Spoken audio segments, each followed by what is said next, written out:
says, I'm going to be the ice fellow today and say that I like the romance and the typewriter magic. I don't like the typewriter and the romance in the same story as the war correspondence and rival columnists thing and in the God War thing. It's too much. I would have liked this as its own story. What problem is this, Maria? Too many things. There's too many things. There's too many things in the soup.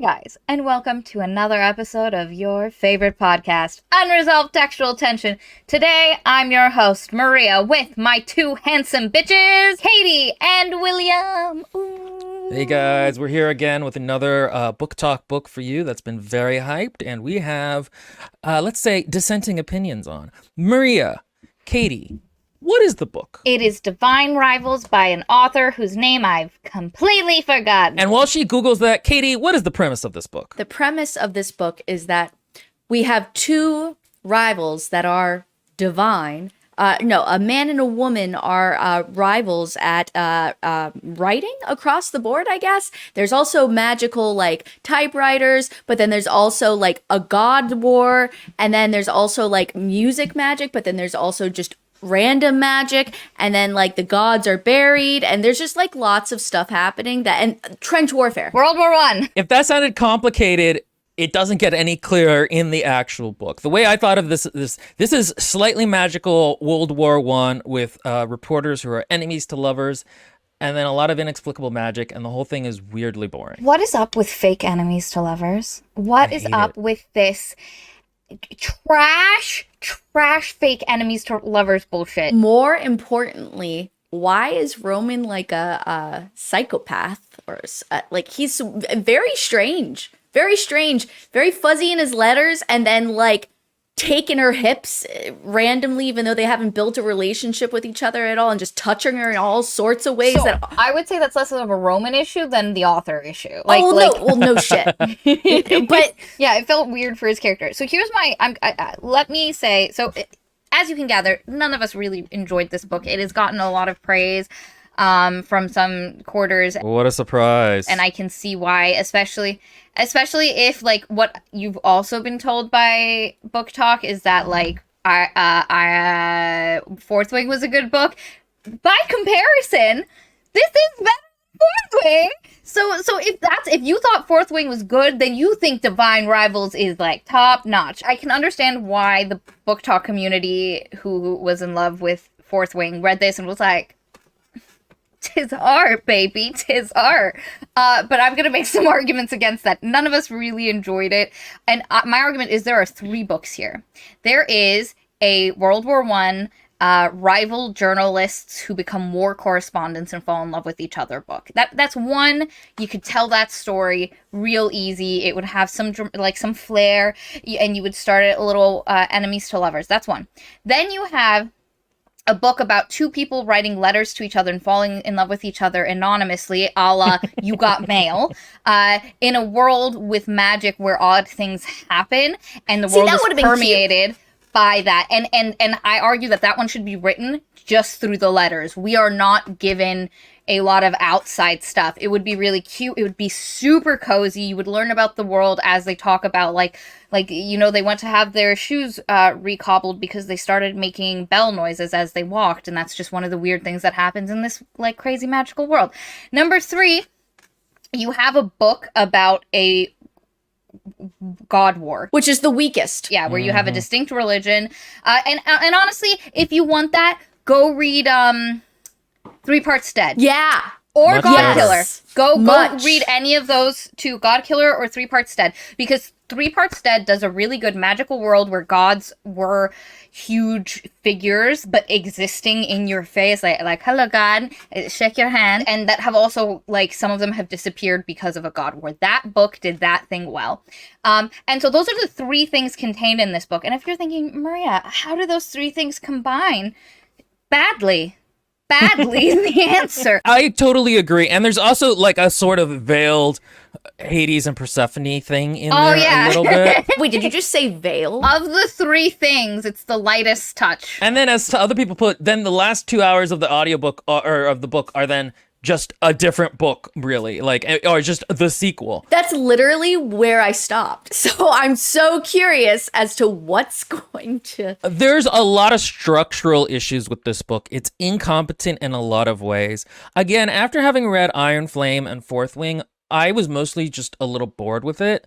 There were parts that I almost found charming, but the book just doesn't do it. And I liked the ideas of the book. World War I, rival journalists is like such a cool fucking idea. It's a new take. And I actually kind of liked almost the first chapter because I was like, oh, this is an interesting energy. You know, it's like, this is different. This is World War I. At that point, the things that are like, don't make sense in the book, you think are mysterious and not things that just don't make sense.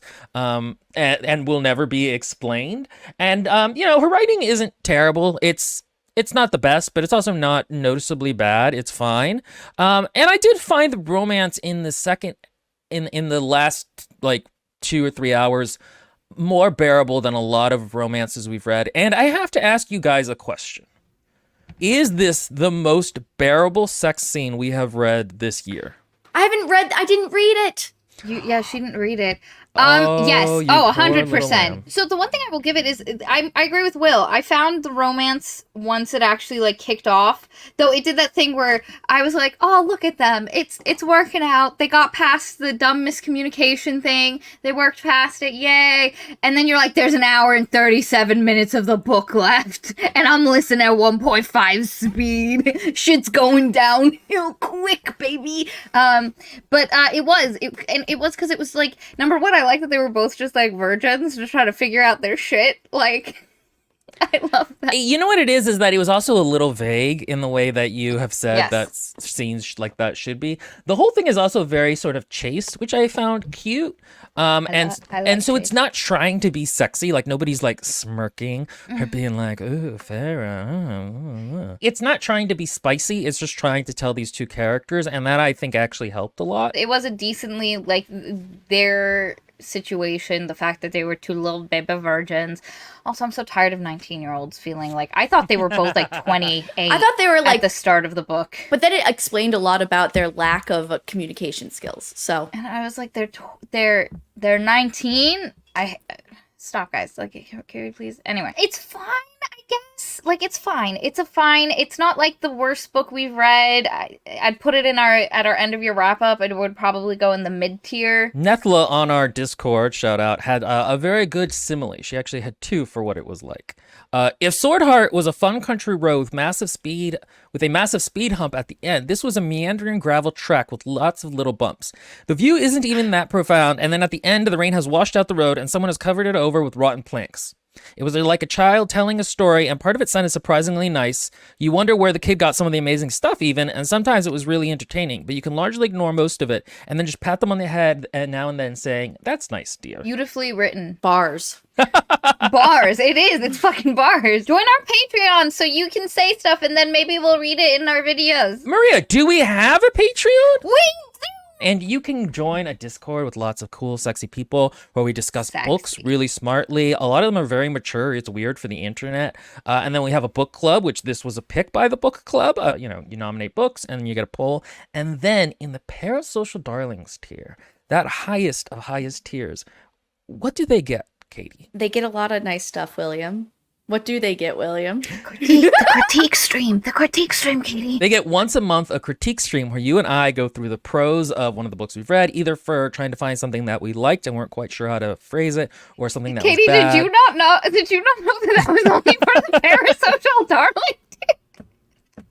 Why do you think our viewers are like, we have less live streamers during those? I just never even it was not a register in my existence. I got a lot going on. And sometimes, if you're really lucky, me and Katie will talk about genitals for 30 minutes off topic at the end of the stream. Like Now yesterday. that I can advertise very well. But if you don't want to, get any of those, or you just can't afford it, and you still want to support the channel, hit the like the button on this video. I know every YouTuber says it, but it actually really does help the channel. That's how the algorithm decides who to push videos out to. And let's see if we can't get this one to 10,000 likes. And comment. Ooh. Let your fingers do the commenting, because those are also super helpful for the algorithm, thinking that we're cool and showing our videos to more people, so that one day maybe I don't have to work a full-time job.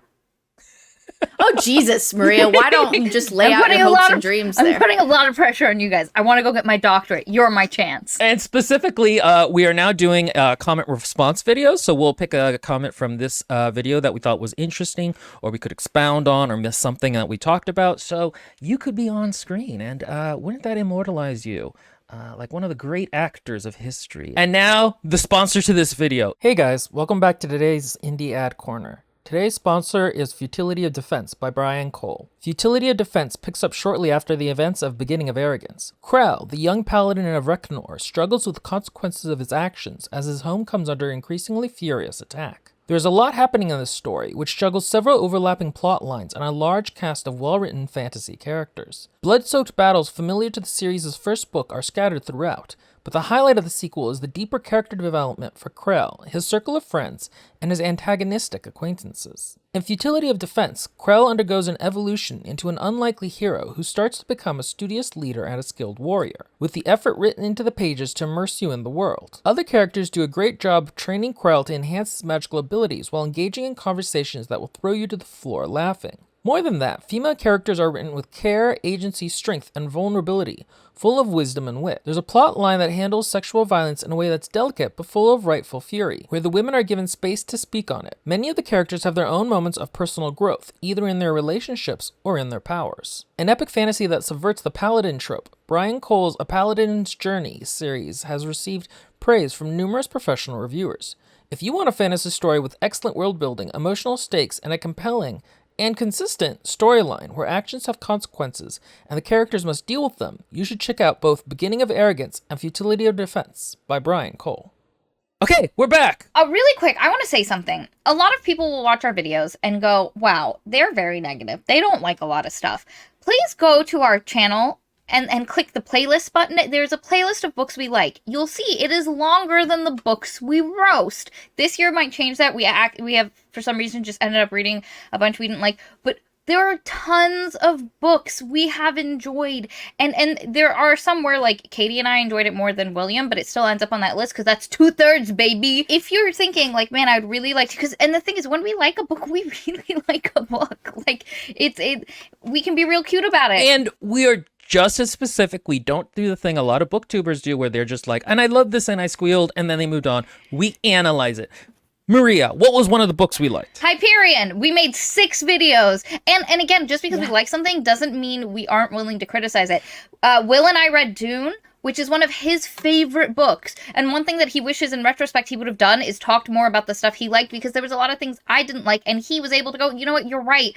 And we did talk about a lot of the good in it. We liked Axiom Zen. The Locked Tomb series. Oh, Gideon the Ninth. Gideon the Ninth, Harrow the Ninth, Nona the Ninth. Oh yeah, Sabriel, a deadly education.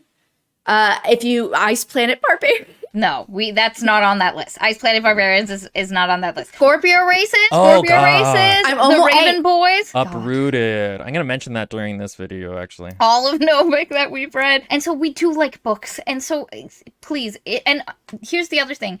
Unless you were going to us and seeing it from your subscription tab in your YouTube, the videos you're going to get shown as even if you're one of our subscribers, are going to be the ones that are doing better. The ones that do better are the ones where we dislike stuff. Because it's more clout, baby. Yes. And people like that. It's the algorithm. That's not something we control. The videos where we liked books, Katie and Will did a video on A guest in the house. not just that, also Coraline. Those videos have shit views, guys. Don't let the algorithm fool you into thinking. And honestly, we actually really don't like reading bad books. We actually don't. don't. If I the don't podcast like was different, we would all literally TBH a lot of these. DNF. We would DNF a lot of these. It's not like a bad movie, which is kind of interesting for 2 hours. This is like 14 to 24 hours of your 28 life. hours of ACOTAR. just pure ear rot. That was melodramatic. Yikes, but, you know. baby. I would have said worse things about Song with Kelly, so it's not that dramatic. If you watch the videos we like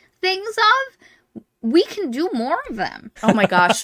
What a delight that would be, wouldn't it? I know, right? It could be beautiful. Okay.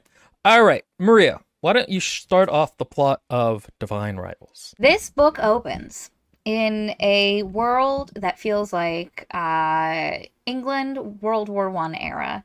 You know, you've got trolleys, you've got newspapers and columnists. There's Trench warfare. You've got lorries, like trucks and stuff, but it's not like and you have electricity, but some people, because it's expensive, are still out there using candles, you know.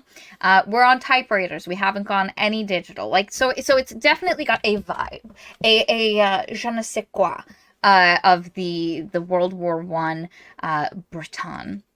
And it opens up with our main, we have two main characters. One of them is named Iris. Also, can I say, not once have I heard someone say, "Hi, my name is Iris," and have I thought about a fucking eyeball. Fucking eyeball? Why? What a dumb thing to say. Here's a question. People who were named Iris, I am calling to you, okay? Iris is, Will, you need to make this a YouTube short, and we need to get it out there because I need answers, okay? People named Iris. When you were a child, did people make fun of you and say your name was an eyeball? Did they call you Eyeball Iris? Or were they like, oh, I like irises as a flower? I need to know, because this book, this main character would have you think that her entire life has been plagued with people being like, that's that thing in the eye. You're an eyeball. And I'm like, I just don't understand. So wait, many women in the old days were named after flowers. That would have been a very normal occurrence. I've met 3 irises in my life. And never also have once, and one of them was even an eye doctor. And I didn't think, oh, Iris the eye. I just thought, oh, it's a name. We have one of our first responses. Miss Allie Snow says, I went to school with an iris and never once thought of eyeballs. Okay, again, please, because I know elementary school is a weird place. Elementary schoolers are weird, and all it takes is one of them to be like, oh, an eyeball, and then you're stuck with that forever. So, like, I'm willing to let your experiences. What nerd school was she going to that they knew that as children? Like, you know what I mean? Like, forget adults. How many children know that the iris is part of an eye? Personally, I don't think most 8th graders do currently in the state we live in. It's kind of a dumb thing, but I think the author thought people might know it, so that's why they put it in. But why keep that? It is such a silly little, it's not even funny. And it comes up multiple times, and by the last time it came up, I was like, you got it, throw me off a bridge. I'm done. Anyway, so our girl Iris, she is working at a newspaper, a fairly, like, nice newspaper, and she is in competition to become columnist at this newspaper. Who is her competition? Only the most attractive, wealthy, white upper, like new money. Darcy. Hair slicked back, but also wearing leather bracers. Did you notice that? No. He wears leather bracers. It's mentioned twice. Maybe that's a thing for, like, how they wore sleeves back then or something. Like, and because they'll generally come here. She describes his outfit when he comes in after we get his first perspective or whatever, and he's like, his leather bracers, and I was like, what? Oh, I found it. Okay, this is what they're talking about. Here, I'll share my screen so you guys can see. Yeah, share your screen. And to be honest, this is what I thought of when I was thinking of it in the book. This is how I pictured it. Oh, that's not how I pictured it, but okay. That's Those intense. are leather bracers. And shirtless. That's exactly it. Let me introduce you to Roman C. Kit. Yeah. Ladies and gentlemen. Well, that would reflect how I, like, perceived him throughout the book, because he seems really like, I don't like him. We'll talk about his character more. I think the author needed to actually go harder into him being an unlikable character at first to have the impact of him being more likable later. Because in the beginning, it's very, like, clearly, like, and the thing is, this was marketed as, like, enemies to rivals, and it's not really enemies to rivals. It's really, or enemies to lovers. It's not really enemies to lovers. It's more like rivals to lovers. And I actually was okay if they had kind of pushed that more. There's the shirtless guy is still staring at me from the bottom. And we'll talk more about that. But at the beginning, they're trying to be, like, snarky at each other. And me and Katie went through in our critique yesterday, those who were there, a little bit.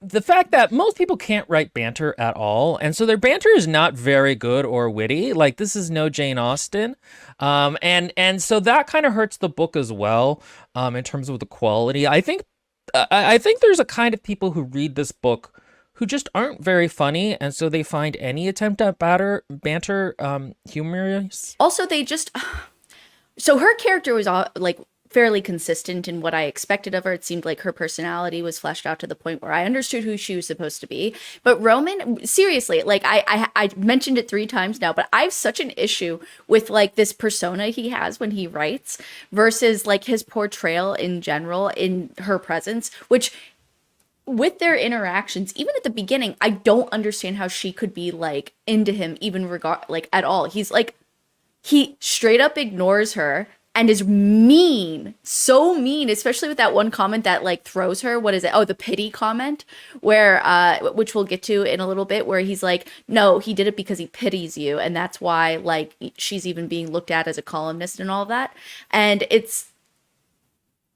I don't really see the chemistry at all. It was very uncomfortable, in my opinion, just to watch it. And then, like you're about to speak about, they weren't even like, she was trying to be friends with him the entire beginning part of it. Yeah, and she's like, oh, and he was maddeningly hot. And then she almost immediately is like, hey, do you want to go for sandwiches? And like, it's the rivalry is not there. The thing is, I didn't buy that from her. I had a harder time with her, at least when he was like, no, I don't want to go get sandwiches with you. I was like, yeah, I believe, that makes sense given everything you've said. Her just being like, hey, Kit, you want to go for I was like, what the fuck? I didn't understand that. You have literally talked about how you mess with his shit to fuck with his mind because he sounds a little OCD, and you move his stapler and everything like an inch to the left every day to fuck with him. Now that's pretty like unmatching as well. Yeah, no, when that happened, it threw me so hard out. My husband looked at me and he was like, I thought she disliked him. We're getting a little ahead of ourselves. So she's in this situation where she's put into conflict with this guy. When she starts there as columnist, which we get in a flashback scene in a little bit,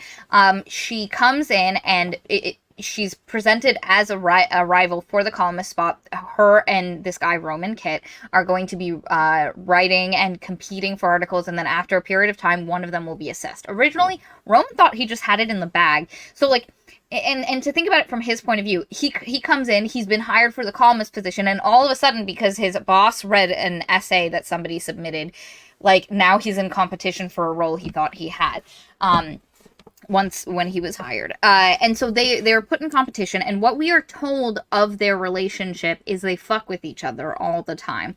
And I will say, most of the like antagonistic acts are Iris's. For the most part, it just sounds like he ignores her, and then when they do talk, he says petty shit, you know? Yeah. Mm-hmm. But she actively tries to antagonize him regularly. And they both get to each other in a lot of different ways. They're both pulling each other's pigtails, and it's really irritating. How it's presented, because I don't like the idea that the author is presenting them. If the author had been from the beginning, Iris had a crush on him but had no idea what to do with it, so she just snarked at him. Okay, you presented it that way, but it's presented that they are rivals, that they are legitimately just don't like each other, and then it's also, but also Iris, like, oh, goddamn those cheekbones, you know, kind of thing. And so, because I'm okay with two people who have a crush on each other, who, like, the only way they know how to communicate and get close enough to each other is to be dicks, so that, like, when she, like, fake punt, or, like, or when she does something and she gets that attention, I'm okay with that if you set that up. That's not how this book presents itself. It presents them as actual, because, again,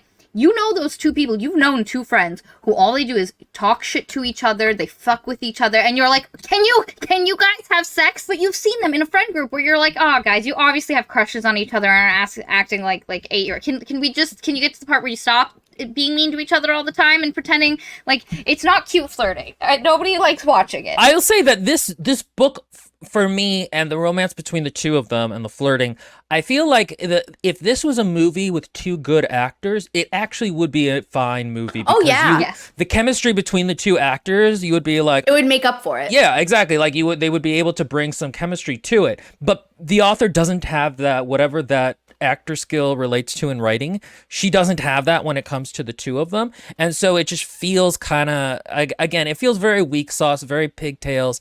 And I will argue that throughout this whole thing, I wanted Roman to be more of like the dragon from Uprooted. What is his name? Sarkis? Sarkis. It is Sarkis. I kept thinking I was getting that wrong, because in that one, like, he genuinely doesn't, he's very kind of like prim, and he doesn't seem to genuinely like the main character for a while. Oh, I'm so sorry, guys. I need to tell you something. I have to be done by 12:15. Like, that's my hard cutoff. I have to get somewhere by 1. What? I We just would've realized done that it's the comment 11. Stuff then. I'm so sorry. I completely... the person I'm meeting at 1 just texted me and was like, see you at 1. And I was like, oh, shit. Yeah, I would have liked it, because in Uprooted, the dragon, Sarkis, there feels like a genuine, like he kind of looks down on the protagonist and thinks she's a little too tsundere for him, and like I would have liked that more if there was more of a Darcy where like you really start not liking him at the beginning, so then when you do transition to finding deeper depths to him, you're like, oh, okay, he is there. He is a real person in his own right. And that Yep. doesn't happen here. It far too quickly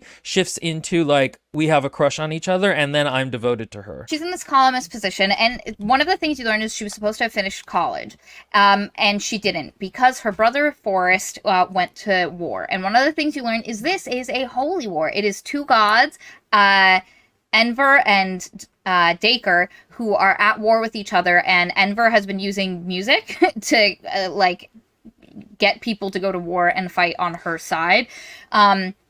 This is a terrible, very paper thin conflict because you don't understand what the purpose of these gods, especially because you discover that the gods only reappeared like this year. They have been gone, unknown for hundreds of years, and now they just pop back up, and everybody's like, well, okay. The thing about it is that there's this mention of like a god war and the humans having fought the gods, and then these two just popped back up. And at the beginning, the reason her brother goes to war is because anyone who hears the sound of the goddess's music, because she's a god of music, like will go to war for her. And I originally thought that was kind of a really interesting idea. And it is never explained. It's never like, oh, are they ensorcelled?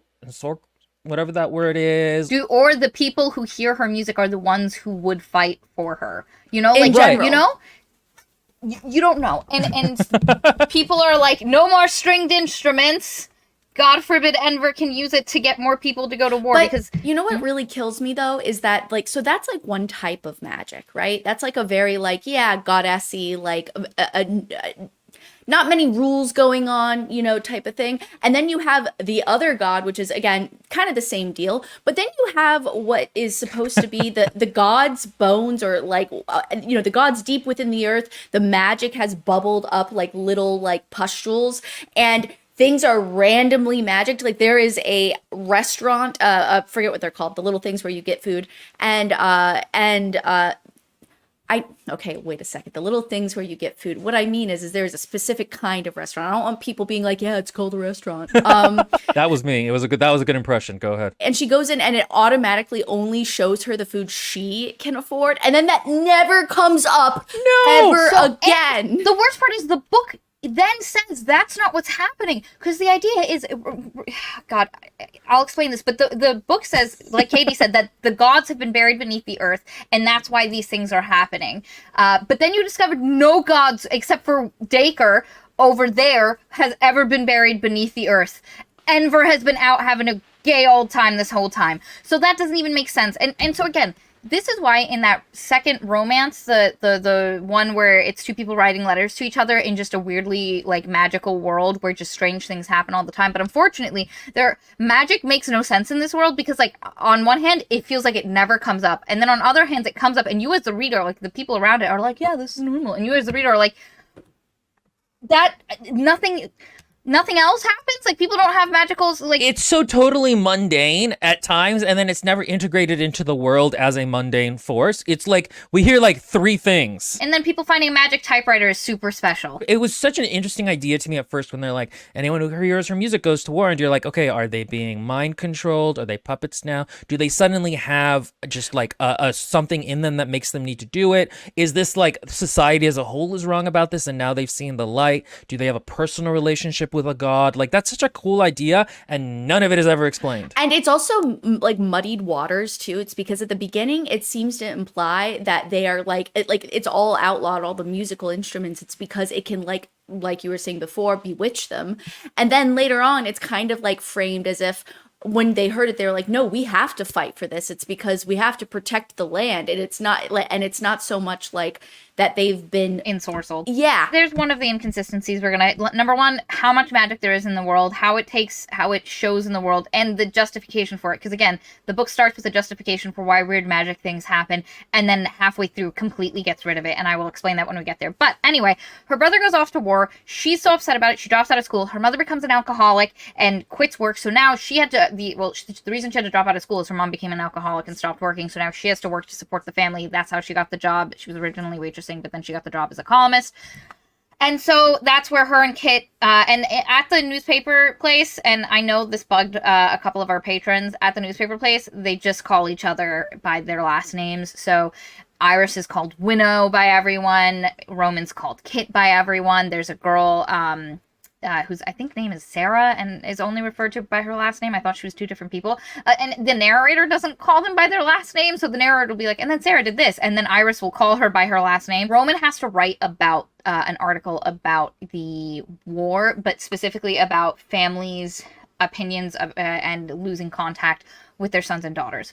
And Iris is like, I wish I had that article, because she has not heard from her brother in 6 months since he went to war. She's like, is he dead? Is she alive? And what you discover is when she's at home, she writes letters to him. Okay. And you're like, oh, she must be mailing them to him. And then the book's like, no, she takes the letter and she slides it under her wardrobe door. And you're like, why the fuck is she sliding something under her wardrobe door? Only to discover her closet, and she thinks her closet is magical, okay? If she slides, and she discovered this by typing something, one of her sheets of paper flew off her typewriter, slid under the door, and when she opened the door to look into it, there was nothing there, and she goes, oh, I guess my typewriter sends things places, so she keeps shoving things under the door. All we know for now is she thinks her wardrobe is magic, and that if she slides, and she also is, and she thinks it's her house. Apparently her house butts up to another house that might have magic stuff, because again, gods are buried beneath the city, we think. So they're just random magic places, just like at the Automat, and just like nowhere else that's ever mentioned throughout the rest of the book. It's only in 2 places, but not even one of them. I actually would have really liked a world that was just randomly magic and everybody found it aggravating. Great. But it was like, everywhere. Why do I go into this closet and come out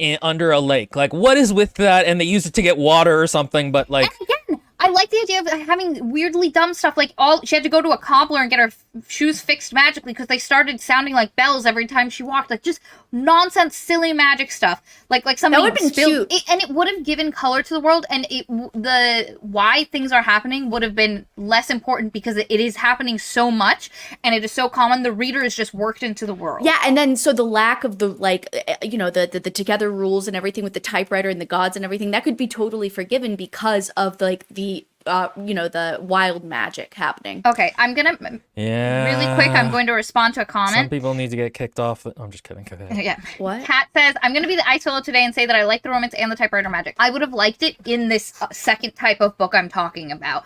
So Yes. I don't like the Very typewriter and the romance in the same story as the war correspondence and rival columnists thing and in the God War thing. It's too much. I would have liked this as its own story. What problem is this, Maria? Too many things. There's too many things. There's too many things in the soup. Yeah, no, the typewriter magic and everything, like all of that, all of the elements themselves are not like poor elements. It just feels like there's literally, I mean, whatever metaphor you want to use, it's just like too much. Oh, it's a cheeseburger with made out of pancakes with like bacon grease all over you guys need to stop with the food metaphors. They'll go on a really... I wasn't there to stop you on Sword Heart, and it was 3 minutes of them. I know. And I was like... What? But continuing, and you might be saying, we're saying typewriters a lot, but I'm talking about a wardrobe. Don't worry, we'll get there. Anyway, she thinks if she puts something under her wardrobe, and she's like, maybe it'll go to my brother. But she doesn't know. She's literally shoving letters to her brother under her wardrobe in the hopes that they get to him. Good for her. Good for her. She's going through a psychotic break. And so she just keeps doing this. And then one day a letter comes back, a particularly emotional letter that she sends to her brother, comes back with a response. Like all of a sudden a piece of paper, this has never happened before, a piece of paper slides from her wardrobe into her room and it says, I am not Forrest. And she's like, oh shit, I've been sending stuff to someone else. Very quickly, before we have a chance as readers to be like, oh, I wonder who this is, you immediately find out it's Kit. It's Roman Kit, her columnist guy that she's been fucking, like the two of them have been fucking with each other and annoying the shit out of each other for ages. Not only has he been receiving her letters, but he has known it was her since the beginning. So he has been reading every night. Small thing. Didn't she sign her letters little? I thought, what was the purpose of saying that she signed each of those letters to Forrest with Little Flower and then have him know who she was if that was like going to be an element? She talked in her first letter about her job at the Columnist. No, I know, but why even mention the Little Flower part at all in the story itself? Because it seems to set up. This is why this is so stupid. Because what it should be, because she makes a big deal of the fact that she's ashamed that she didn't go to college like Forrest wanted her to. So it should have been her using the nickname and telling Forrest what it was like at college and making she it should have up. been pretending to be at college the whole I was time. gonna say the And same then thing. he can be writing them and not knowing it's her, and then that can be a reveal. And then he thinks he's just like, who's this little flower? It should have been revealed. So unfortunately, we're entering a Who You Got Mail situation, which is a rom-com from like the 90s, I think. I don't know, when email was real hip. When You've Got Mail was a thing. Ancient days. In that movie, the two people know each other in real life, but they don't know who they are over email. They're just getting this email and they're following each other with the email. That doesn't work when one of them knows who the other is. And is reading the intimate confessions. And he also, they both like each other's writing a lot. They both think the other is a really good writer and are like, how am I going to compete and outshine them? But he doesn't just read her columns and stuff. He's reading these intimate pieces of her life and confessions and then going to work and pretending like he doesn't know. He literally asks her questions that he knows the answer to. I hate it so much. Yeah, for a hot second, I was like, is he trying to confirm that it's her? It's because otherwise, why is he asking any of these things? It's weird because the book isn't able to come up with a good reason why he doesn't tell her or doesn't just stop reading the letters. It's not even like he got a letter, read it, and was like, oh, I should not be reading these. And he kept them unread in his closet until he got drunk one day and then read them all and then emailed her back. And then he got realized, engaged. Oh shit, it's Iris. And also, I'm gonna make the argument he should have been engaged the whole time. Yes. Yeah, why? I would make the argument that what could have fueled them as fake enemies to lovers / fake rivals is that they both had the hots for each other, then immediately realized they can't ever do anything about it because he is engaged, and she knew that from the beginning. So her only way to really interact with him and for them to connect is by leaning into the rival things. And so they talk about each other at home, like, oh, my rival, but it's just them being into each other because like that's.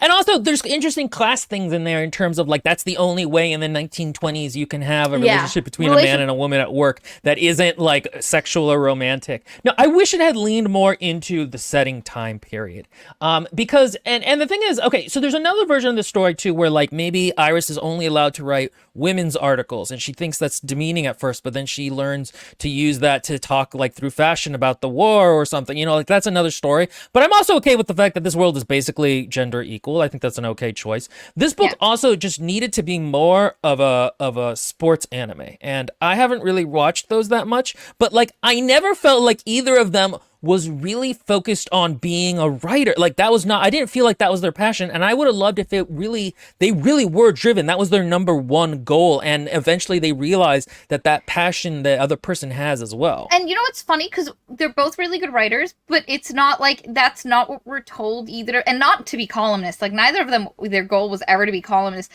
Kit's grandma was like, you should write novels. And he's like, I didn't have a novel in me. And she was like, she ended up at a columnist job because she writes well. You know, like, it's not like she's like, I want to be a columnist. She was surprised when it happened. So I agree. I wish they'd had more passion. I also can't believe that there are, okay, wait, maybe that's nitpicky, but like, it just seems very odd that she would just be allowed to potentially get this columnist job with where I'm sure are many, many, many other very talented writers. Katie, she wrote an essay and won an award for it. Of course, an editor of a newspaper would be like, oh, she can write an essay. I will go find her and offer her a job. She's a reliable employee. There should be an interest, because the thing is that Roman comes from New Money, and his father didn't want him to be a writer and a columnist at a newspaper because it's viewed as a lower class job. No, his dad wanted him to be a columnist. Roman wanted to be a novelist and / like academic, and his dad was like, no. Oh, that's so much worse. No. That's so much you worse. You have to be a columnist, and I think it's because his dad wanted, because I think the idea control is PR. I thought it was the other way around, because that makes a lot more sense.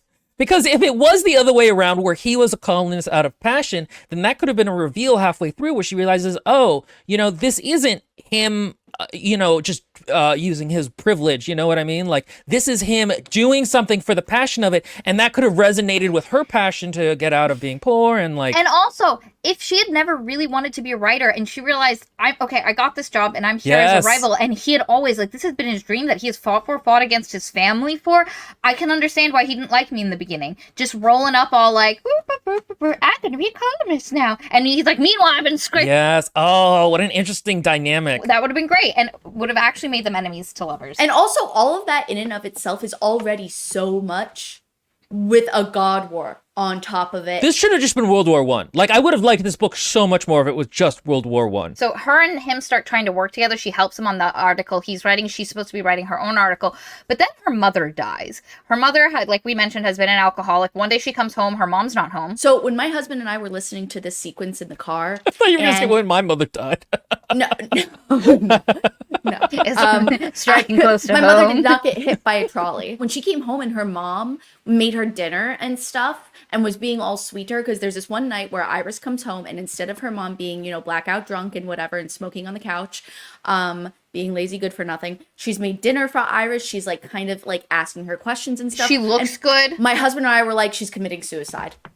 Like, we were like, she's committing suicide. No, hit by a trolley. No. I still maintain that it's suicide. I think mom Jumped stepped in front of it. Yeah, I Oh, think mom that's an stepped in front of the interesting- trial. But it does not frame it like that, though, at all. It doesn't. A cart accident. It'll never.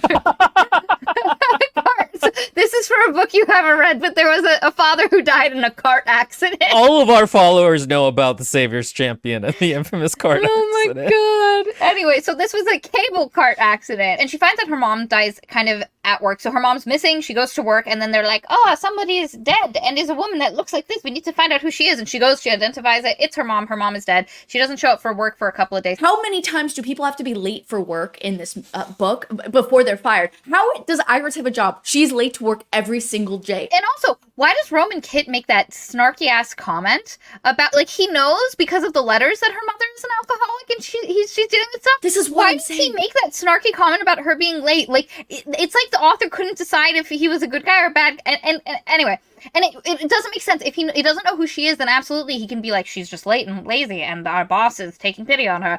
And that absolutely works. But if he knows who he is, he should be defending her secretly. But anyway, continuing. So Roman comes to her house because he noticed that she ran out of work the other day. She hasn't been into work, and he brings her trench coat home, and it's her brother's coat, and she's like a mess, and he's like, are you okay? And she doesn't tell him what's happened, and basically she doesn't tell anyone at work what's happened. And then but then she still writes the obituary for her mother, so then it goes out in the paper, and then everybody's like, oh, your mom died. That's why you didn't show up to work. Why didn't you tell us? And in that moment, so she's sitting there with her boss, who's like, why didn't you tell me this happened? Roman gets the job as the columnist, and then because Roman's like, I don't deserve the job as columnist, and everybody's like, what? And he's like, her mother died. I found out in the obituaries. You should give her another shot. And she's like, nah, I quit. And basically in that moment, so one of the things you discover is there's another newspaper called the Inquisition Tribune that has been asking for people to become war columnists and go report on the war. Her newspaper is, besides talking about how it's affecting people in the city they live in, is basically pretending it doesn't exist and won't let people talk about it. And Iris has been on her own trying to write an essay talking about the rivalry between the gods and Vern Dacre. And when Roman, through the wardrobe, tells her, hey, it's not Forrest, I'm not your brother, she starts writing to him, and so they start going back and forth at night, writing to each other, and he sends her half of a fable, a myth about Enver and Rovan That he just has and that nobody else knows. These are secret myths no one knows. and so they're communicating at night on top of everything that I'm talking about. Put that in your mind. But anyway, and she decides in that moment that the only thing, so her mother is dead, so there's nothing tying her to oath. The only thing she really wants is to find out where her brother is and if he's alive. So she decides in that moment to quit her job at this nice newspaper and become a columnist for the Inquisition Tribune and leave her life behind and go become a war columnist. This is a very weird switch in the book. This is one of those moments where structurally the book suddenly Yes! feels like a different book. Talk 'Cause structure to me. You have the first little bit, which has this like work vibe feeling. You have like the romance happening at the night, and that's its own feeling. And then suddenly we're part travel. It feels like we set up one status quo, and then all of a sudden, before that status quo had a chance to breathe, we're now on another status quo. It feels very rushed. I remember when we hit chapter 15 is where she finally like officially gets to where that she is for when she becomes the war correspondent. Yeah, the war correspondent. When that happens, my husband turned to me and was like, "Why did it take 15 chapters to get to the main plot of what's I'm assuming is supposed to be happening?" And I was like, "Yeah, no." Also, as a side note, because I don't want to forget this, people's palms cannot be so sweaty as these two people's palms. Sweaty Mentioned palms. it to me. I thought of it. That's all you every hear. time. That's all you hear is how sweaty their palms are. So some authors like telling you how someone's eyes are like gold flicked onyx or stuff like that over and over and over. This author's description, because like you hear eyes all the time in some books, is palms being sweaty and hands being sweaty and hands being clammy. Which, as we know from Sword Heart, is the greatest crime you can commit on the planet. No. Clammy. Clammy is different than what? Sweaty? Okay, the other thing is that it's annoying because you hear early on about this ad to go to the army, and you're like, okay, she's gonna eventually go there, but you think it's gonna be a really momentous decision. She's gonna get hit by a bunch of stuff. I was like, okay, her mom's gonna die. She's gonna hear that her brother is dead, and she's gonna figure out that Kit was the one behind the letters, and she's gonna go, okay, I have nothing. It's time for me to go to this other place, and it's not. Her mom dies, and then she just is kind of like, I'm gonna go do this. Yeah, like in the middle of talking to her boss, it wasn't like a decision she came to and then she like enacts it. It just like happened, and it wasn't profound. It wasn't a profound moment at all. Anyway, she packs up her life and she goes. She sends a last letter to the guy she's been talking to, who has been Roman, and Roman has been dealing with some stuff.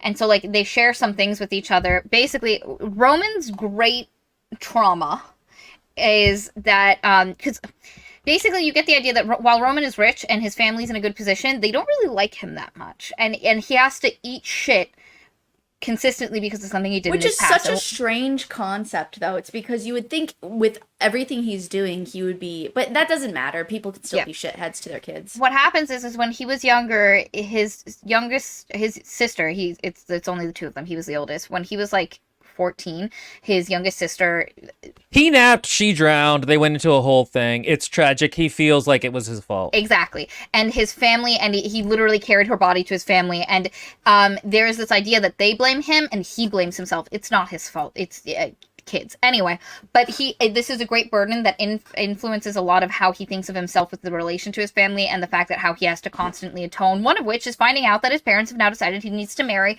this one professor's daughter who helps make bombs that aren't bombs for the war. His entire plot line, he has a point of view, right? He is a POV character. It exists simply to sap tension from the novel. He actually stops having them later in the book once it would actually add something, because the only reason his POV exists is to sap tension for, oh, he's actually Carver this whole time. I don't know why. Romance authors do this a lot, I've noticed. They really like to give the male character a point of view, and he doesn't need one. Am I right in society, guys? Haha. But really, like, all it does is sap tension.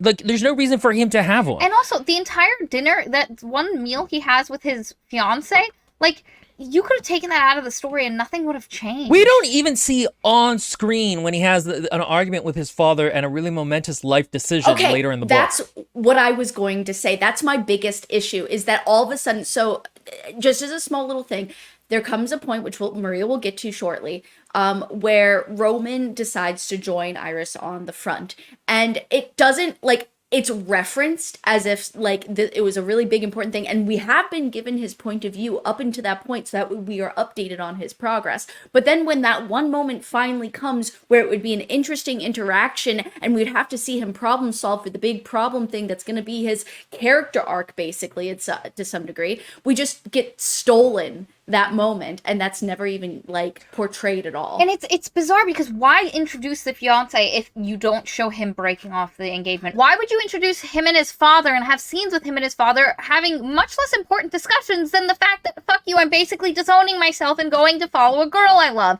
Like, it makes no sense. He suffers from, we've often complained about how women in these books are like, oh, I can't believe I have to get married, even though it's 19th century France and everyone has always done that in their culture. He has whatever the rich version of that is. His family is rich, and yet he doesn't have any of the expectations of what being a rich person. Like, yeah, your dad got you a good betrothal. Why are you getting butthurt about this? Like, this is a thing that happens in your culture. And also, two people, M in the comments have said, I read that the Roman POV chapters weren't originally going to be there, and someone convinced the author to add them. I could see that because it doesn't feel like it belongs. Yeah, Miss Alice Snow says, the funny thing about Will's point is that in the dedication, Ross thanks someone for convincing her to make Rowan a POV character. There's no reason to.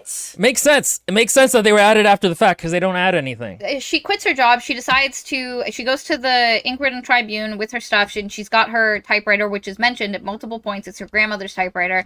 And she gets there, and the lady at the Ink-Written Tribune is like, let me see your typewriter. And she shows her, and she's like, this is really expensive. She's like, this is actually a magic typewriter.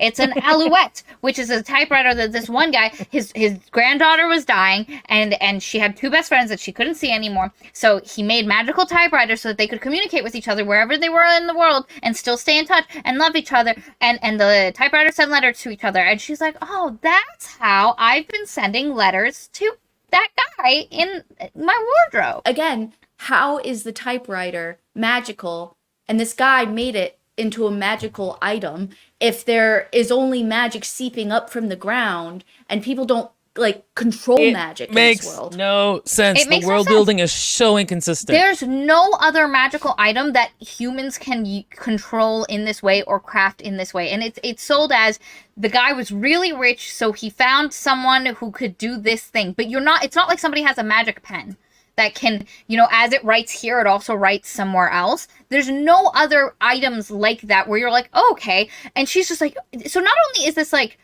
a really expensive typewriter, there's only 3 in the world. And would you not be like, oh, we should find where the other ones are and use it for fucking war corresponding?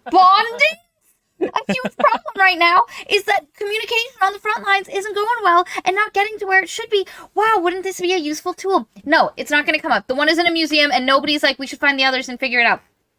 So it turns out her grandmother was one of these girls. So was Roman's grandma. And so Roman's grandma and Iris's grandma were bestest friends, and yet their families have never, ever, ever heard of the other. Fine, maybe swallowable. No, baby, maybe if that was the singular issue in this book, and that's the only situation where I'm okay with this. If Iris and Winnows and Roman's grandmas, when they had babies, would they not have been like, let's take our kids out on strollers? Or at least tell them if they didn't, though. Okay, so the next part is she goes to war and she meets another character called Atty, who is like a black girl who's also a reporter. She meets a lady named Marisol at the B&B that she gets to stay in. God, and they call it a B&B the whole time. I know. Just say, it's like the townhouse in ACOTAR. Like, why are you calling it a B&B specifically? While she's there, she goes to the infirmary and hangs out with Marisol, whose wife is missing, who went to war. Addie gets to go to the front lines first, and then she's writing letters to Carver because again now she knows it's not her wardrobe that's magic, it's actually the typewriter. So anywhere she is, if she just chucks a letter under a wardrobe door, but why? She knows that it's not a wardrobe that sends this. Why? First off, then how does it work? Does she have to intend the letter to go to someone? And if so, she intended it to go to Forrest, which she did not intend for that.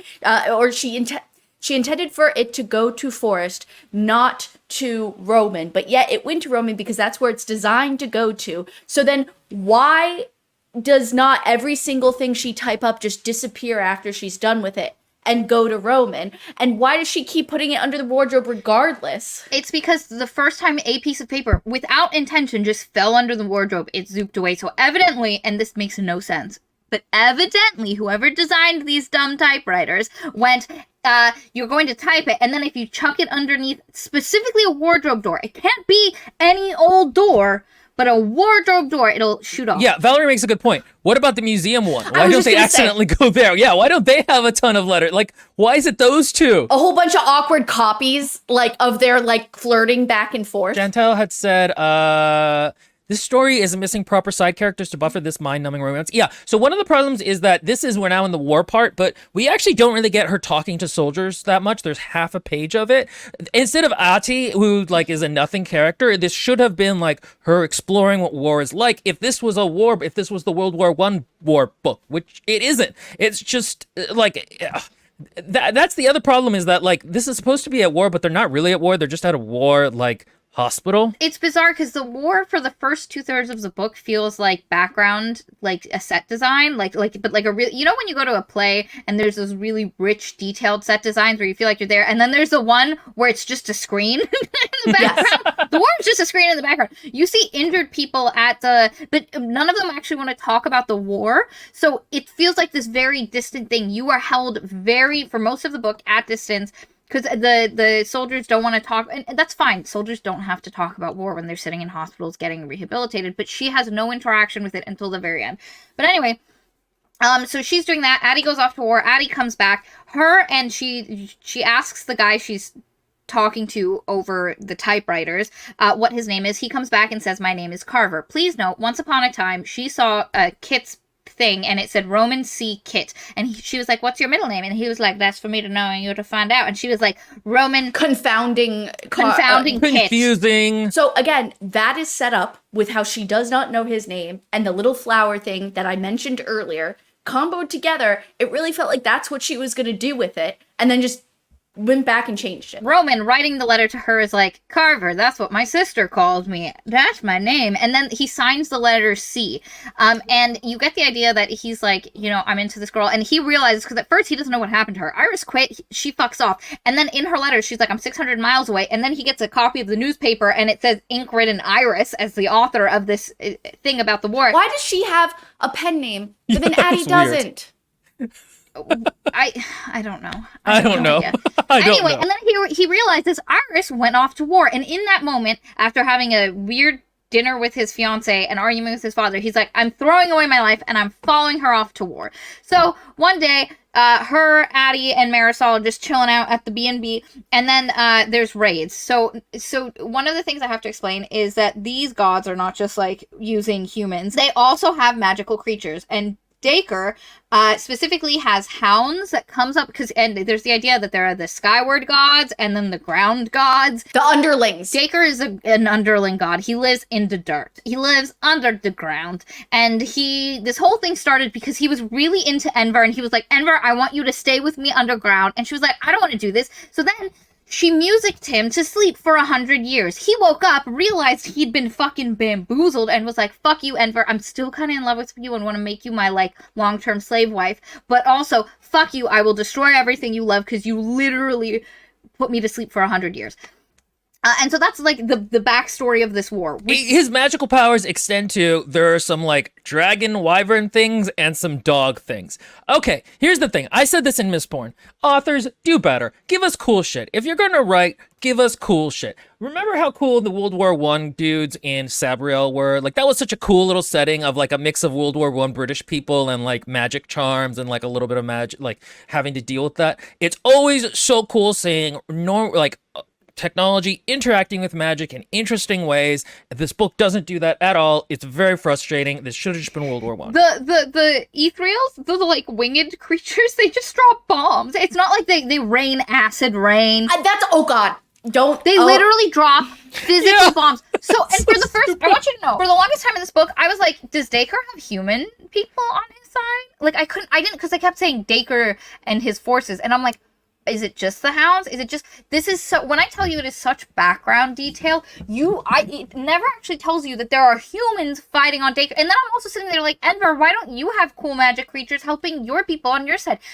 And it's literally, his Ethereals fly during the day, because the hounds can only come out at night. And if they see something move, so not like, oh, there's a cluster of buildings, let me bomb the buildings, but if they see movement. Oh, movement. Yeah. They will drop. So how you deal with it Jurassic Park rules. If there's a siren that goes off, and if it's a siren for the Ethereals, you just have to, if you're outside, you have to lie down on the ground and not move. And if it's the hounds, you have to go inside, turn off all the lights, and they'll just walk past your house, you know? So you're good. Like, as long as the sirens go. Really quickly, Valerie said, did she ever ask how old Carver was? What if he was like a 50-year-old creep? And I would like to say, I would have been into that. Go ahead. Oh, wait, no, not quite yet. Gabby. Roman catfishing catfishing kit. That's a good point. And so one day, they're staring out the window as a siren goes off, and it's a Ethereal siren, which again means like, hey, don't be traveling, don't be moving. And who should be bold as brass coming through the field of golden wheat but Roman Kit, bald as fucking brass. And so, of course, our girl, who has had a massive crush on him, because she's like, she doesn't know why, but she runs out of the house. And so she runs to flatten him so he stops moving so the Ethereals don't bomb them. And so it's literally the two of them, like her laying on top of him for like 10 minutes of a scene. And like, you're like, okay, can we pretend we like each other now? Or are we immediately going to go back to immediately goes back. Like, and there's a point where, because like, obviously Roman has come here to be like, I like her, I'm gonna do something about it. So you think immediately he's gonna be like, I'm Carver. It's me, motherfucker. No, but he's still trying in some ways. There's this point where they're like, do you guys know each other? And she goes, no, we don't. And he's like, yes, we do. And she's like, we're acquaintances. And he was like, we were work rivals. Like, he got disowned and broke off the engagement to come do this. Again, Yes. not a scene that's on the page. We get him like going for lunch with his fiance at one point on page, but not this pivotal scene. Oh, also his father is like building bombs for the war. it's the gas. It's the gas cannon. Which, by the way, if you have gas cannons are stupid. Don't get me even started on my military history thing. No, he just twirls a mustache and is like, "Oh, the war is gonna come here. We need to see who." It's so lazy. How is giving Dacre this a defense? Like, I don't understand. I did not understand any of that. And again, it makes sense that like this is a last minute addition to the book in terms of the POV. Also, the fiance, I'm forgetting her name, but the fiance seemed like she mattered for a minute, especially with like the amount of spotlight she was given on how cold and like secretive and smart and clever. And she was in love with someone else. Yes, and then does she never come back? I'm assuming she shows up in the second book somehow. But the idea is his fiance was helping her father design whatever the secret weapons that they were working on. And his father, Roman's father, was investing in this thing. And to tie the families together, they were going to get married. So it would have been really interesting if they actually did get married. They're both in love with other people. And he fucks off. And it's like, if he discovered, like, oh my God, they're gas, like, that's poison gas that's going to come out. And that's why, and he's like, oh my God, she's there. They're all unprepared. No. He just comes. He just decides, if I cannot live my life with Iris, a woman who thinks I'm someone else, doesn't like me normally, as far as I can tell, I need her in my life, so I have to go win her over. It's not like they kissed before she left, and he was like, there's something there, we can pursue it.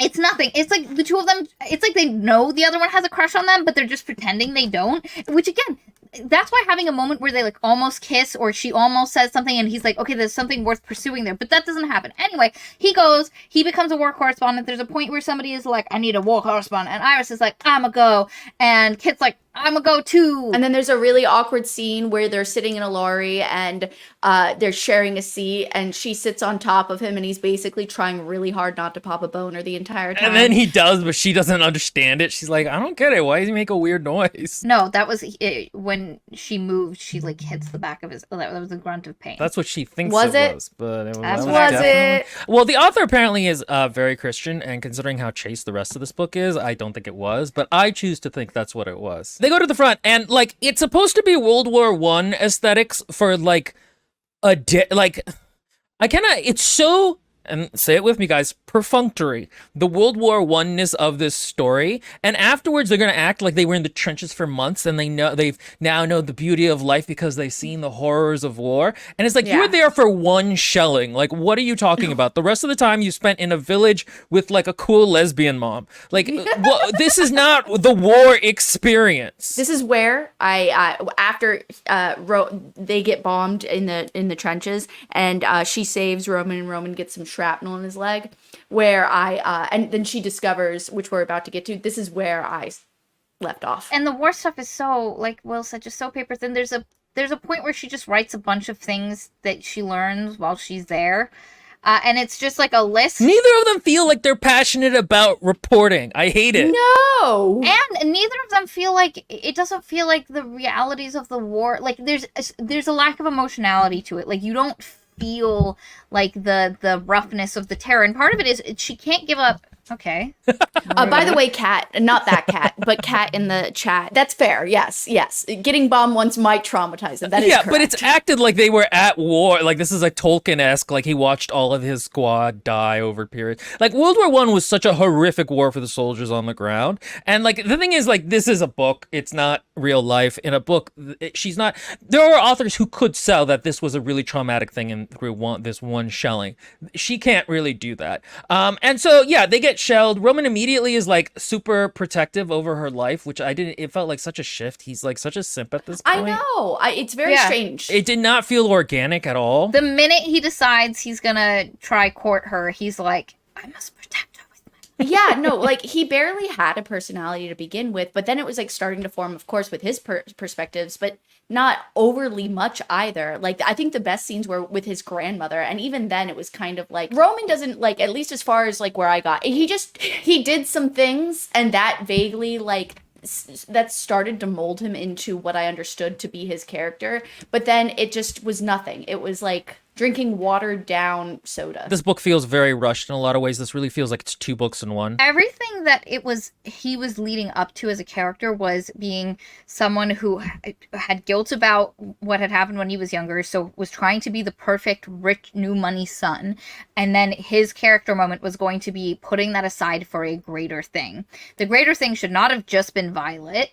Violet. Should have not just been Iris. It should have been.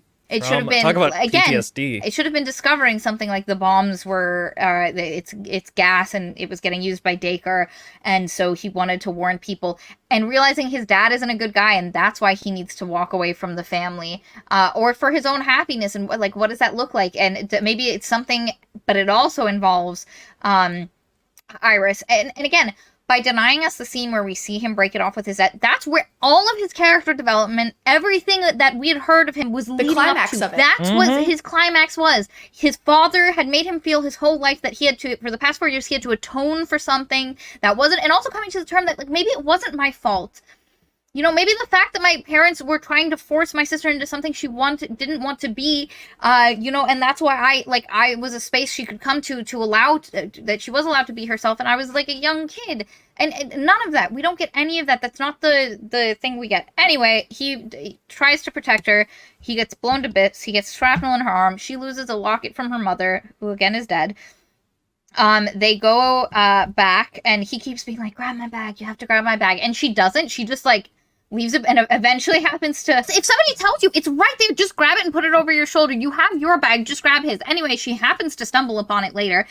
He gets taken to the infirmary. She gets taken back to the house. She doesn't even love him enough at this point to stay by his. I thought she was gonna stay by his side while he was healing. She just fucked off back home to get a good night's sleep. Also, the other thing I have to mention here is that right before they went off to war, he had written a letter to her that was basically going to contain, ideally, enough clues that she was going to be able to put together that it was him. Because, again, prior to them going to war, it was idyllic. They were gardening, they were jogging every morning, he was, like, working on his... Like, it was this idyllic little cottagey setting, and so he was like, I'm going to tell her, I'm going to confess. It's also a very weak confession because he doesn't actually say, it's me, Roman, you know? But anyway, and throughout them as war, because she like, it's on the floor of her room the day they leave for war, and he keeps trying to get her to stop reading it and not get to the end. And the whole clue is, as he was writing it, he asks her for what a synonym for sublime is. And Addie says transcendent, and she says divine. They said the name. In the letter, at the end, he uses the words transcendent, sublime, and divine. But he keeps keeping her. There's a point where they're in like a bunker, and she's trying to read it, and he's throwing paper at her to get her to stop. And then for like a week, she just doesn't ever, like, he's never sleeping when she isn't. She doesn't read it. And also, she apparently has not. Was it only like 2 days? How long were they actually I actually don't know. That is a good question. I got the impression of like a couple of days. Weeks. She never changes her jumper because it's still just in the pocket, and she never manages to read it. Anyway, so I don't know how long it was, but it was long enough for her to write that whole thing about how you're mainly going to be eating not good stuff, and then if you have an egg buddy or whatever it's called, like, so it made it feel like she was there for longer. But anyway, she never reads the thing. She comes back. She decides, let me read, because there's this moment during the war where she decides, like, or not during the war, during the shelling that happens on their trenches as they're trying to escape. There's a moment where she looks into the future and she's like, I'm just gonna commit to Roman. I like him. I'm not gonna pretend I don't like him anymore. I'm gonna work towards a future with him. And that's when I knew what was gonna happen after. She gets back to the B&B, and she finally finishes Carver's letter because she's feeling a little guilty now. She's mentally committed to Roman, but she'd been feeling stuff and being like, her and Carver had been flirting. You know, like, and she even told Addie, I think I'm falling with a dude I've never met before over my magical typewriter. And so she's conflicted, and she reads the message from Carver, and it has the 3 words in it, and immediately she's like, those are the exact, and she's like, I don't believe in coincidences. So then she busts open his bag, and there's all the letters she's ever written that have gone through it, and like, which is crazy because there were ones where it was like 1 sentence because it wasn't an actual letter. It was just them kind of like texting back and forth. So that's like a ton. There has to be a lot of letters, but he has all of them in his bag. He took it to the front lines with him.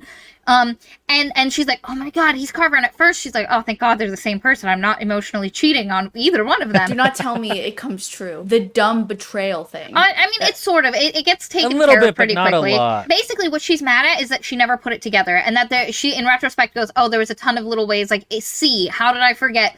Roman C Kit, Roman conceited Kit, Roman, and she's, so her pride is a little hurt, and she feels embarrassed because he knew a bunch of stuff about her beforehand. They have a little bit of a tiff.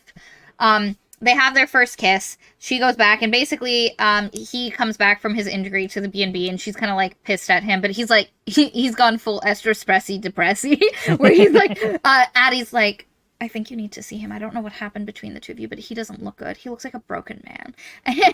And you know what they say about soldiers with broken hearts? And she's like, he's not a soldier. He's a columnist. He's a correspondent. And she goes to see him, and he's just a sad sack of potatoes. And he's like, not even looking. And he's like, what, are you here to torture me? And she's like, if this is me torturing you, I'd hate to see what I take pleasure in. Yeah, they get very bantery at this point. They're like 2 little lovebirds. They like go around the places while he's healing his leg. She sits on his lap at one point. Again? Yeah. Oh, yeah. And again, not sexually, which again, I think is because the author is very religious, but like, I just liked it as a change up, and it felt appropriate to the era where they might be like a little bit more. Yeah. Not that people didn't bang in the 1920s, but like it felt a little bit, or 1940. Organic. It felt more organic. Yeah, it felt kind of, and again, it's just nice to not have the book leering at you in an ACOTAR way. About their sexuality, and they decide they're gonna get married. That's quick. Again, Christian author, you can tell. And but like, oh no, Marisol's wife comes back, and she's like, we need to evacuate. Dacre's coming for the city. And they're like, okay, but we're not going to. Yeah, and at first they're like, yes, but then, so Reagan, Marisol's like wifey, has a letter from the commanders of Forest Troop, basically saying your brother was with us, but then he got injured, and then he was put into a city called Moriah. It's spelled Moriah, but Moriah, to recoup, and he recouped, and now he's working in a different force, so you'll have to contact them to find out where she is. And she goes, oh my God, he's alive. And then they realize this battle is about to happen here, so all the forces in the nearby area are going to be coming here. And she asks where this place is, and they say it's close enough, and basically she realizes he's going to come here to fight Dacre in this battle. This is where all the forces are coming. So she's like, I can't leave. I have to see my brother. She tells Roman, and she's like, I understand if you want to leave because you're injured and stuff. And he's like, nah, baby, I'm staying with you. We're going to hold hands throughout this whole event. He's a die hard, ride hard. At one point, there's a whole thing where he's talking about how he doesn't really want to beat her as a colonist. He really just cared about her. That's why he's here. And I'm like, no, this is a sports anime. You have to care about the craft, and it's through the craft together that you guys bond. What is this like wishy-washy? It's all for you. Again, female authors, when you make the character only about their love for the other character, it weakens them as a character and as a person and makes them less likable. Yes, 100%. It's so annoying. It's so annoying. It's so annoying. Anyway, and then like, and I actually kind of liked the tension of the town getting ready to defend itself. It had like, I was like, oh wow, she's actually building atmosphere here a little bit. The whole book should have been like this instead of like one battle where they're like, oh God, we've seen the grayness of the world and now we see the colors. There's a cute scene where one neighbor has like a ton of cats, and when they leave, they miss one of the cats, and the cat is just, and like, that's a sad, yeah. It's one of the only moments that emotionally affected me. And then they're like, "Oh, you should go shower." And she's like, well, "He just showered too. That's weird." And then she's like, Addie gives her a bunch of flowers. She's like, "Why did you give me flowers?" And then they get married in the garden with just their found Nakama family who they've known for 2 months. And it's really beautiful. And then the In other their soldiers come jumpers, through in their gray jumpers. Again, I actually don't hate this. It just it belongs in a better book if that had been built up to it. What you mean is there shouldn't be gods in the background randomly, like Yeah, again, if this was like a World War One, this would be kind of cool. Columnists to lovers, and they'd known each other for a couple of years. Like, you could have made it work. But anyway, the other thing that has happened that I need to mention is one of Roman's jumpers is missing. His overalls. One of his overalls is missing, and 2 of their escape bags that Marisol has packed is just gone. And so she has to make new ones. And so you're like, and there was also footprints in the garden, someone just stepping through the garden beds. And so you're like, oh, somebody just stole some jumpsuit. There we go. Conservation of characters. Who could this be in the novel? Yeah. How many people are just roaming around that might be here? And so the battle happens, and very quickly the Ethriels, they have their wedding night, so they get married. This sex scene again is actually very tasteful. I thought it was good enough. And then the Ethereals attack and they drop bombs, but they're not bombs because why explode something if you can just send gas? Again, the point of poison gas in World War I is about trench warfare, not about just causing destruction to a civilian population. Anyway, poison gas is not that effective. It's not important, but and then she's like coughing, and then Roman comes up to her, but he's wearing a mask and he sounds weird. And she's like, "Oh, but that's for sure him." And you're like, "It's for sure not, you idiot. It's the guy who stole the jumpsuit." Like, you idiot." And then they're running away, and then she sees Roman is running after them, and she's like, "Oh my God, who is it?" It's her brother, and her brother steals her away. Yes. why? So you're sitting there because like she's like, that's my husband, we have to go back for him. And at this point he's still injured, so he's bleeding, he's dragging himself. Roman's dragging himself through the dirt, trying to get to them. And she thought it was him, and she's like, what are we doing? And he's like, no, we can't go back for him, we just have to go. So eventually he just has to knock her out and fuck her. And Roman was like bleeding to death in a ditch. She wakes up and she's super pissed at him, and basically what you find out is that he had been fighting because he has her locket from that she lost during that trench battle. What are the chances of that? Well, he was on Dacre's forces. He was part of the attacking side. What happened was Dacre can resurrect people or save them from death, and now you are like divinely tied to him and he can control you. So basically when they said that he had been injured earlier, he had been, but he was supposed to die. Dacre came, saved him, but now he's being mind controlled by Dacre's forces. But it was only when he discovered the locket, realized Iris was there, that he had enough of an emotional snap to be able to snap out of Dacre's things. And so all he had was enough willpower to get her out. He didn't have, without being sucked back into Dacre's plan, enough willpower, apparently. And so he has been marching steadfast towards Oath, toward his house, single-mindedly. And the farther they get away from it, the more of himself he becomes and less of a dick. And so you're like, oh, he resurrects people. And there was a point where the next day when she woke up, she's like, we need to go back to that field. He's probably still lying in that field. I need to save him. And they go, and there's nothing in the field except a giant circle around where his body was and where the blood on the ground of Roman's body was. And so then you discover at the end of the book, because the last chapter of the book is told That Dacre saved him? yeah, it's told from the point of view of Dacre. And again, for something where the gods were so distant and were such a background detail, we're in his point of view, and he's like, I'm a skin.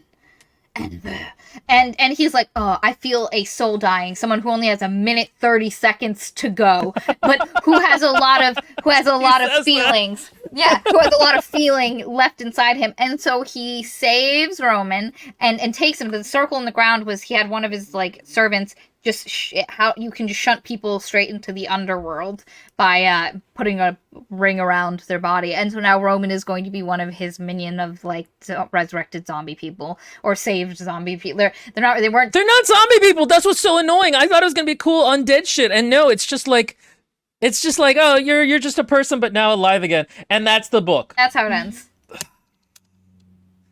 Oh, also, you discovered that he did tell her when she said, I'm going away and I won't talk to you for a very long time again, he had sent a letter under the door that said, "It's me, it's Kit," when she left for war. Yes, I know. I figured. Apparently, the second book is coming out this month, and Jesus, there's only fuck. 2 books. But like, God, I don't know why anyone would want to read it.